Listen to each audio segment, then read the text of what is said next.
નમસ્કાર દર્શક મિત્રો, આપ જોઈ રહ્યા છો સાંજ સમાચાર .live। હવે જોઈએ અગત્યના સમાચાર। સુરત શહેર ગણેશોત્સવ સમિતિ દ્વારા પત્રકાર પરિષદ યોજી આગામી ગણેશોત્સવના તહેવારને લઈ વિવિધ માહિતીઓ આપી। રિપોર્ટર નૈતિક રેશમવાળા, સાંજ સમાચાર .live સુરત। તો એ જે આયોજક મિત્રો છે, એ આયોજક મિત્રોને હું એના વિવેક અને વિચાર અને જરા ઘંટી વગાડું છું, ઢંઢોળું છું કે મિત્રો તમે એવું કંઈ ના કરો જેથી તમને કાયદાથી, પોલીસથી કે અમારા ગણેશ સમિતિના માણસો જઈને તમને મને એના પર શરૂઆત કરી છે અને ખૂબ એને સારો પ્રતિસાદ મળ્યો હતો।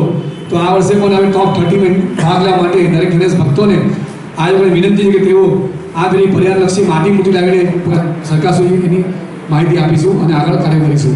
વધુને કહેતા પરમ પૂજ્ય સૂર્યાસ્ત પહેલાં ભગવાન ગણેશનું વિસર્જન થઈ જાય તેના માટે સવારે વહેલીથી શરૂઆત કરે એના માટે પ્રયત્ન કરવા જોઈએ। સાથે આ ગણેશ ઉત્સવ આ 11 દિવસનો ગણેશ ઉત્સવ છે, ત્યારે આ વખતે ગણેશ ઉત્સવના જે તમને પત્રકાર પરિષદમાં તમને ફોટા આપવા તેમાં બધા અમારા 3 મુખ્ય વસ્તુ મૂકેલા છે। આચારસંહિતા સાથે સાથે જે ઓનલાઈન એપ્લિકેશન કરવાની છે લોકોએ પરમિટ માટેની તેને એક તમને અંદર આપ્યું છે। સાથે સાથે 11 દિવસ શું કાર્ય કરવા તેના માટે પણ આ તમને એક પેમ્પલેટ આપવાનું છે। મુખ્યત્વે આ વર્ષે એક આનંદનો વિષય કહેવાય કે આપણા દેશના સર્વાધિક લોકપ્રિય વિશ્વ નેતા નરેન્દ્રભાઈ મોદી આ વર્ષે ફરીથી બીજો વાર શરૂ કરવા માટે પ્રયત્ન ચાલુ છે। એટલે એના માટે પણ જે બીજો વાળા મહાદેવ ફળિયાનો છે ત્યાં આગળ NC પટેલ ACP હતા જૂના રિટાયર્ડ, તેમની સાથે વાતચીત થઈ છે ને એવો CP સાહેબને મળીને આવેદનપત્ર આપીને એવો તૈયાર કરવા જઈ રહ્યા છે। આપણે ડુમ્મસમાં 2 વાર સર્જાય શક્યતા દેખાય છે। મુખ્યત્વે હજીરાનો વાળો જે ખૂબ સુંદર અને સારી રીતે જે ચાલુ કર્યો ગણેશ સમિતિ દ્વારા અને પોલીસ કમિશનર શર્મા સાહેબ દ્વારા લોકેશન નક્કી કરીને ચાલુ કરે તે ખૂબ અત્યારે ઉપયોગી થઈ રહ્યો છે। પરંતુ પ્રત્યાઘાત ગણેશ ઉત્સવ દરમિયાન દેખાઈ રહ્યા છે। વધુ ઉદ્બોધન માટે અનિલભાઈ બિસ્કીટવાળાને વિનંતી કરીશ કરે છે।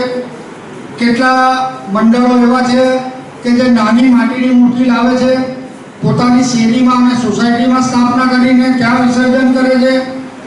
આ રીતે અને આચારસંહિતાનું સંપૂર્ણપણે પાલન થાય છે।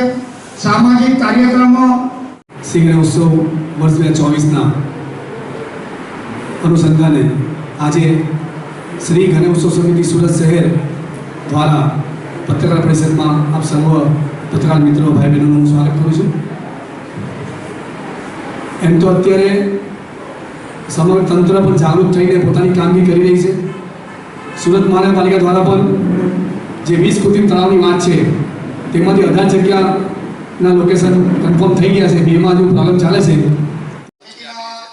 સ્થાપક અધ્યક્ષ આદરણીય અમરીશાનંદજી મહાન શ્રી સમિતિ છેલ્લા 36 વર્ષથી અવિરત રીતે ગણેશ ઉત્સવ દરમિયાન કાર્ય કરી રહી છે।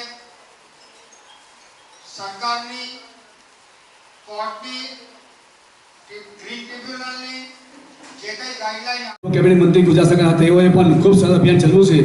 તો પશ્ચિમ વિધાનસભા પણ ખૂબ સારી રીતે એનું કામગીરી થવા થઈ રહી છે। ગણેશ ઉત્સવ સમિતિ પણ એમાં જોડાઈને સમગ્ર સુરતમાં પણ એ અભિયાન જોરદાર ચાલે તેના માટે પ્રયત્ન કરી રહી છે અને ગણેશ ઉત્સવ સમિતિ કરે છે। કેટલા મંડળો એવા છે કે જે નાની માટીની મૂર્તિ લાવે છે, પોતાની શેરીમાં અને સોસાયટીમાં સ્થાપના કરીને ત્યાં વિસર્જન કરે છે। આ રીતે અને આચારસંહિતાનું સંપૂર્ણપણે પાલન થાય છે। સામાજિક કાર્યક્રમો પ્રત્યાઘાત ગણેશ ઉત્સવ દરમિયાન દેખાઈ રહ્યા છે। વધુ ઉદ્બોધન માટે અનિલભાઈ બિસ્કીટવાળાને વિનંતી કરીશ। જય શ્રી ગણેશ।